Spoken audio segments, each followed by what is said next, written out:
كانت وافل 3 في 1. دي ماركه برضو براند هاينريش الماني، بتبقى وافل وتوستر. اعمل فيها العيش التوست، وكمان اقدر اعمل فيها توست اللي هو ايه تسخين زي جريل كده ايه صغير ميني وافل. زي ما انت شايف اهي بتبقى فريم ستانلس. ادي الوافل بتاعها، تبقى اللي هو الموافل المربعات الصغير. بيجي معاها المقاطات التانية اللي هو العيش التوست او زعم توست او سمبوسك، وبيجي معاه كمان جزء تاني جريل عادي. بتقدري تستخدمي نغير بالغيارات دي. مكان الوافل تغيري هنا، تعملي توستر، تعملي جريل، تتعاملي معاه زي ما هنا بقى للسمبوسه والحاجات دي.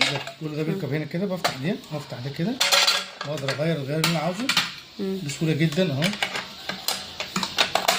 كده انا غيرت ايه الغيار حسب نوع الحاجه اللي انت عاوز تعمليها.